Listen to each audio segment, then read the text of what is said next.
Hi friends, thank you so much for joining me. As promised, I'm on here today to give you a little kind of step-by-step video demonstration of the skills that we've been learning in our watercolor class. So just as a quick review, so far we've practiced some of the essential skills for watercolor. We've created our beautiful palette, and then we've gone specifically into learning what those techniques are. So we've practiced the wet on wet, the wet on dry, the gradient, a flat wash, and we've even used some other things to provide some texture. So we've learned how to create blooms. We've used a spritzer. There's the rice and the salt and the scratching techniques. So not sure if you can see that on the video, but these are some beautiful techniques that can add dimension and depth to our watercolor. But of course, all of these skills that we're learning are helping us to be able to apply them now to creating our project for this class, which is a flower pot. Beautiful flower pot with some flowers. So in our last class, I know some of you are kind of struggling a little bit with how to do this, and we were using a couple of the techniques. We were using a bit of a wet on wet technique along with our wet on dry. Most of you found the wet on dry technique gave you a lot more control over the medium. So this is where we're going to begin today. We're going to start with a little demonstration of the flowers. I showed you two different techniques. This is the demonstration I'm going to be showing you today, and I will also show you how you can use your brushes to really help you to create the shape with very little effort at all. And this is the advantage of having a good selection of watercolor brushes. As you can see here, I like to work with a different few shapes and sizes that are going to help me to achieve some of those looks without really even putting much effort into it at all. Here's our reference photo everyone's been provided with that we're going to look at, and I'll talk a little bit more about it when we do the plant pot demonstration. But for starters, we're going to work on these little flowers. So I've pre-selected my palette here in the class. Of course, you can use whichever colors you like. For the sake of simplicity, I have added some colors into my palette here. So what I'm using is just a nice, so this here would be like a yellow ochre. And then I'm using raw sienna, or you can also use any brown that you have, just something that's going to create those darker shadow parts of your flower. Now remember, when beginning with your painting, you always want to start with less pigment and more water. If you went in with pure pigment, you're going to create those darker tones, which aren't going to allow you to create those areas of depth and shadow. It's going to make it a lot harder to achieve a little bit of realism in your painting. So yeah, I'm going to go ahead with the demo. So I'm using a round brush. These ones are numbered. This is a number 14. I usually like to go with a bit bigger of a brush.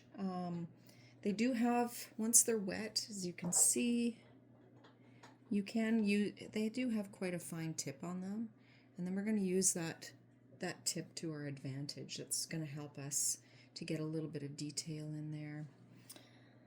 So we're going to do the wet on dry technique. So start with a wet brush. I'm going to go into my paint here, and we're just going to start off with only a very little bit of pigment. You can't even see it on the brush. And I'll just show you the palette here. So as I'm filling my brush, you can see that there's actually very little pigment compared to the concentrated pigment. So just a little bit on the brush. This is going to help us to gauge how much water versus pigment we're going to use, which is going to help us to build up the colors that we want. All right, so hopefully everyone can see. So in this demonstration, we're going to start with this lower flower here. And it's good just to kind of find our center. So what I'm going to do is I'm going to create a little area of color there, which is going to be my starting point, and I'm going to add to it later on. But it's just going to give us, I'll do it a little bit bigger just so that you can see it better on the video. So we're going to start with our center flower. Next, I'm going to be working with the lower petals, and then I'm going to work the side petals slowly up to the top. So with the same brush and with the same amount of pigment, you want to make sure you have enough water on your brush so that it actually leaves some water on the paper along with your pigment. I'm just going to move this over a little bit closer in case so you can see. So I'm going to start with those lower petals.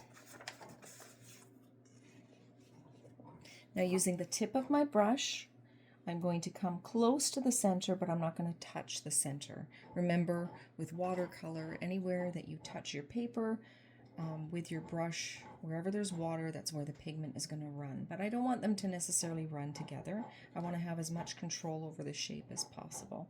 So you bring your brush up to the stamen or the center of your flower, but don't touch it. And just kind of bring your brush down. I'm using just the tip, just to create a shape. It doesn't have to be exact, just a general shape of the petal. And I'm going to go ahead and make a couple more here. And a third one. There are 3 lower petals here. Now I'm going to come up to the side, and you can kind of see we want to create some roundness, 3-dimension. So the first part of your flower petal is going to come lower, and we're going to bring the other half up a bit. We're starting to build that shape of the flower. And I'm going to come on the other side. Now we're building up to the side, so this next one, I'm going to come in. It's a little bit shorter and smaller. Because remember, if you're looking at a real flower, the petals are going to be drooping down in front of you. You're not going to see the full length of those petals. And then at the top here, we're just going to create just some smaller shapes just to indicate some petals up at the top there. So now that we have that part done, I'm going to clean my brush. I don't want it too wet because remember there's already a lot of water on here. And what I'm going to do is I'm going to come in and just with a little bit of pigment on the tip of my brush, I'm going to tap, just gently touch at the very inside part of the petals. I'm going to touch with that dark color. Now because there's enough water on the paper, what's going to happen is the water is going to pull that darker pigment down, creating what looks like shadows and indications of areas of the flower where there's dark and light. So we have to give that consideration when we're painting. Where is the light coming from? And in this, we want the outside edges of our petals are going to be in more light than the inside. Just a little indication here of some shadow. It gives our flower some texture. Now what I'm going to do is I'm going to just very slightly with the tip of my brush give a little pull those petals in closer to the center of my flower with my dark color, just to connect those petals with the center. Now as you can see in our little guide here, the center does have some darker pigments. So I don't have, I do have some orange readily available, but for the sake of the demo, we're going to go with just our darker brown, just to keep it a little easier for everyone. So I'm going to make sure there's pigment. I'm not going to re-wet my brush. I don't want to have too much water on here. Otherwise we lose control over where that paint goes. So with a little bit more pigment, concentrated, I want to create that nice darkness of that center of the flower. So with more pigment, I'm going to go into my center, and I'm just going to gently tap in the lower edge of my center. Any little areas, just gently tapping in. We want to have as much control over this as possible. Yet we also want the water to be able to create that beautiful watercolor effect that we love.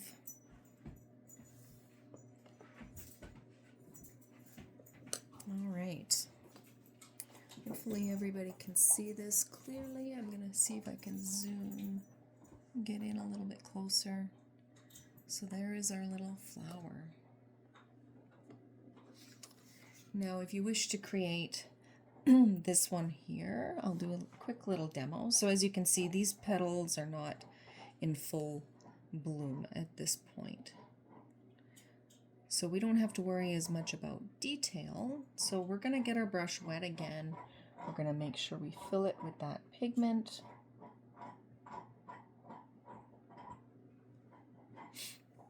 And we're just going to create some groupings of petals, just kind of putting them in a half round shape, letting the tip of our brush kind of pop out to create the ends of those. Now, we do want to give it a little bit of shadow because at this point, all it looks like is just a yellow blob on the paper. So we can go in again with a little bit of our darker brown. And I'm gonna make sure there's not too much water on my brush because there's lots of water already on the paper. And I'm just gonna go in with more pigment, and I'm just gonna gently tap in a bit of that color, but I'm gonna pull it a little just to kind of give indications of those individual petals, just a hint that they're there.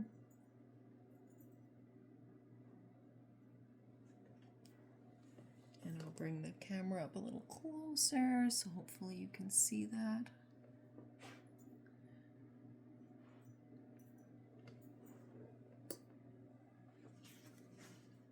Now at this point, I may just give it a moment just to dry a little bit. If I were to go in with my green to create those, the back of the flower, it could blend together, and that could be okay. But I don't necessarily want that to happen. So I'm going to give it a minute, let it dry. And while we're waiting, I'm going to demonstrate the other petal technique that we learned in class. So we did this two ways. We did a wet on wet technique, which most of you agreed was a little bit challenging. So because the majority of you preferred a wet on dry technique, that's what I'm going to be demonstrating. So with wet on dry, we want to make sure that our brush has plenty of water on it. And then I'm going to use a light blue, kind of like a periwinkle blue, and I'm going to load it up with some pigment. I've got lots of water, so I do want to make sure there's sufficient pigment, but I also need to find a good balance, because remember, if you go in too dark, we can tap it out with our paper towel, but if it dries, then it's really hard to get those lighter areas that we're looking for. So again, use the brush to your advantage. The brush has this gorgeous tip on it. So when we think about the shape of a flower petal, it usually is narrower at the top, broader in the middle, and narrower at the bottom. So to be able to achieve this technique, let's let the brush do the work for us. So with that said, what we want to do is we want to go in with the very tip of our brush to create that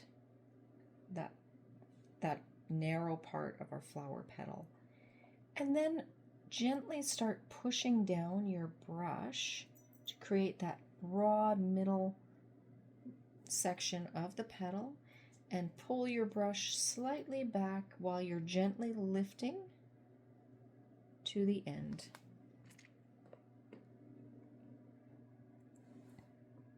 Create that petal shape.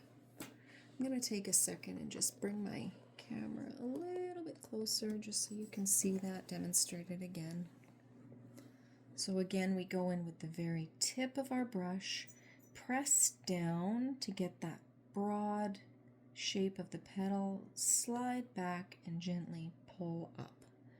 And it's going to leave some nice pigment in there, which is wonderful. As that flower, the pigment dries, we're going to have, automatically we're going to have those lighter sections, and then this nice darker area, which is going to create those natural shadowed areas that I demonstrated for you in our little flower up here.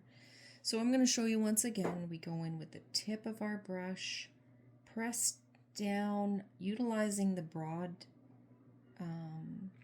broadness of our brush, and we slowly pull back and lift.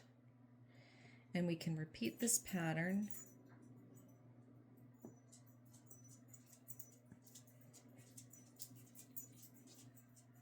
And I've created sort of like a lily, like a water lily shape here.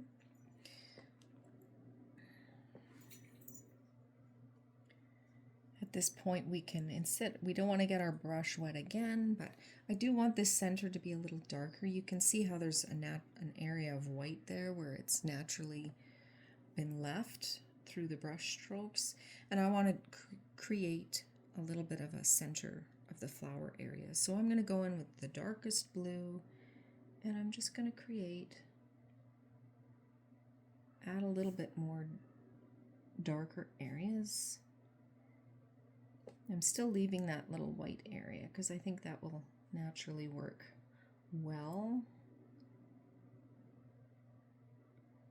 And you can kind of see how the paint, because the paper is wet already, the water and the pigment are moving on the page to create this beautiful flower effect. All right. So I think the little yellow sunflower there at the top is sufficiently dry. So I'm going to want to go in with a bit of a green. I'm going to take a second to find a green here. My paint supplies.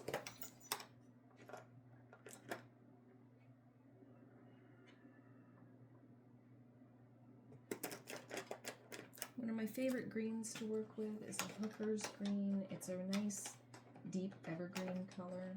You can use whatever kind of green you want.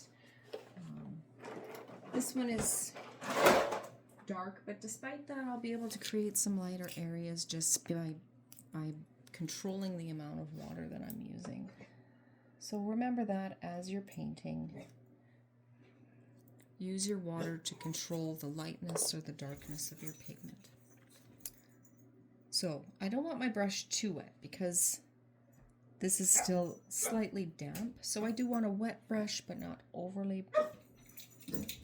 But I do want the paint to move fluidly. But again, I'm going to go in with more water and less pigment. Nope, somebody's got the zoomies. All right, so we're going to have a look at our flowers. So we'll see how the leaves kind of come around and unfold those little petals. So we're going to just create this little U shape first, and then I'm going to use my brush to pull the color towards the petals. So here I go. So I'm going to come up the side here. It's maybe difficult to see. There's very little pigment on my brush right now. Maybe I'll get a little more just so you can see it. So alongside the top of the flower, coming around.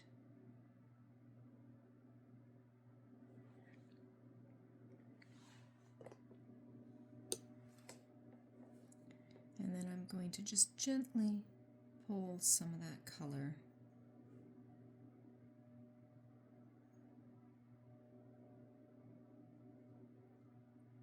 like this. I want to create a little bit of darkness in there, so I'm going to come in with more pigment. Don't need to add more water, and I'm just going to gently touch in areas where I want it to be a little bit darker.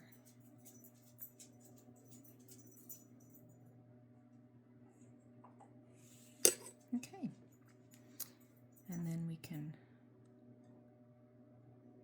put in our little stem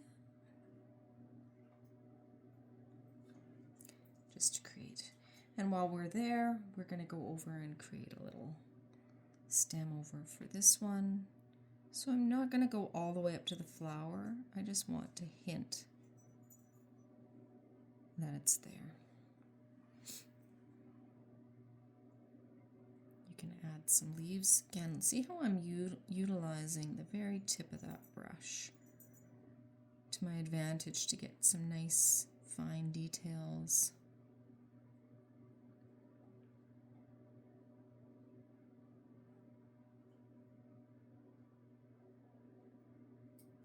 And these you can just use intuition, enjoy the creative process, imagine where those leaves might be.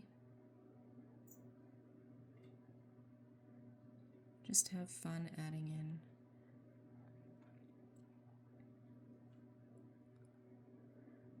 And just as a tip, remember when things are further into the background, they're going to be less detailed, so they're going to have a lighter value. They're not going to be as dark in value. So we can manipulate that by adding more water.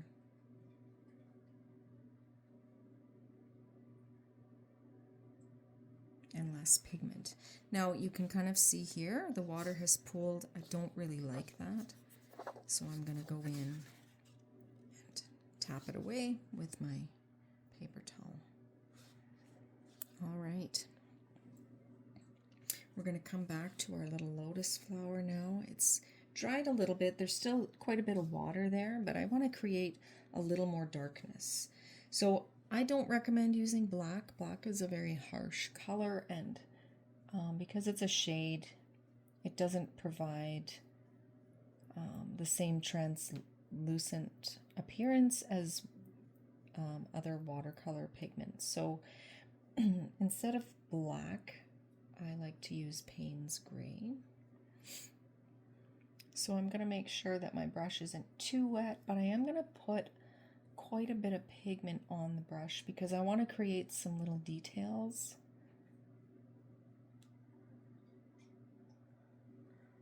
And less water is going to be able to give me more control. So I've added, my brush is wet, but I've added quite a bit of pigment. Now what I'm going to go and do is I'm just going to use the very tip again of my brush, use it to my advantage, and just come in with some fine lines.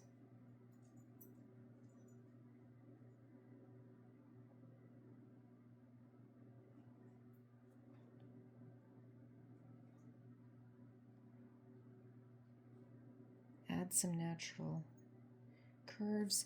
I do want the center to kind of stand out a little, so I am gonna put some of that darker pigment in there.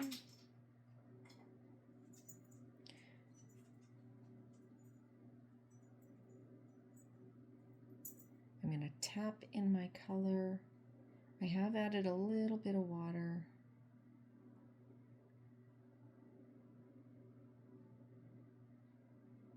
And I'm just gently tapping in.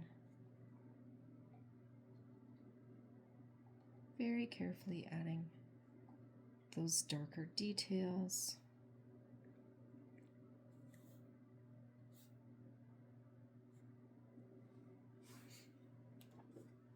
To the painting. Now, at this point, if you do make an error, a really handy little tool for smaller areas like this. I actually am quite happy with this, but for the sake of this demonstration, you can use a Q-tip. So because it's still wet, you can go in and pull out a few areas where you want it to be a little darker.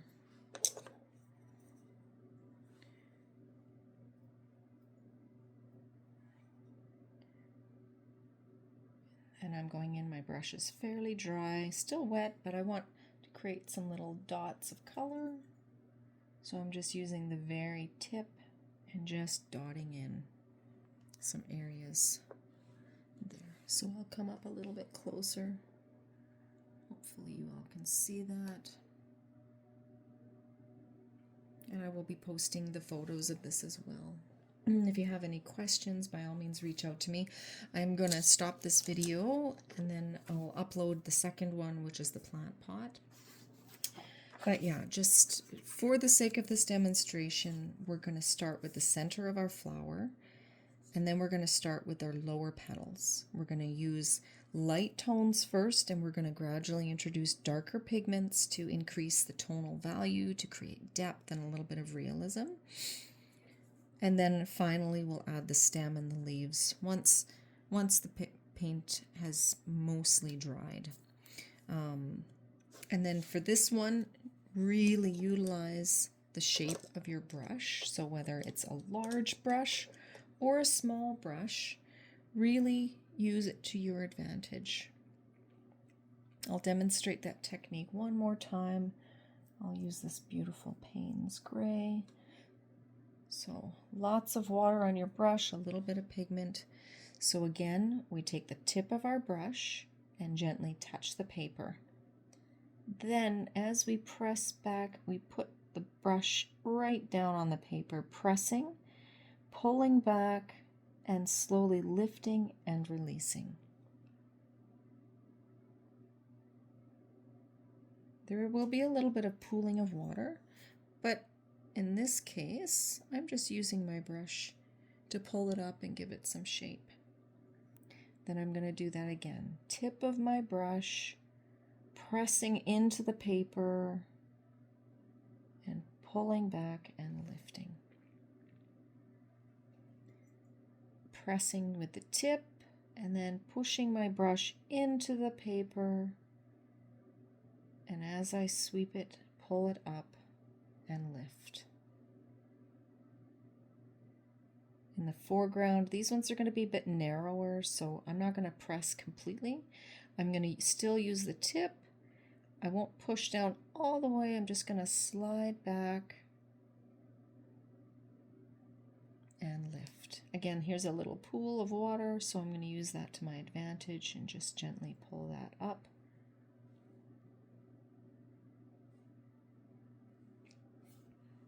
And I kind of like that just as it is. Okay, now I'm going to just tap my brush out, and I'm going to go in with a drier brush but more pigment, and I'm going to tap in a little bit more of the darker Payne's Gray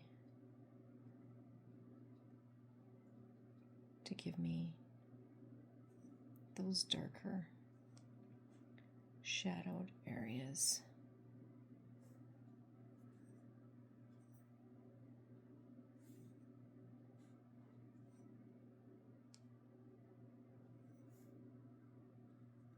All right. And there we go. All right, everybody. Thank you so much. I hope the video quality was okay. If you have any questions, by all means, send me a message, and we'll also talk about it in class. So before next week, make sure you practice these techniques. We'll have time in our class as well to continue working on these shapes, and it's going to really help us to create our final project. Thank you again for joining me. Bye now.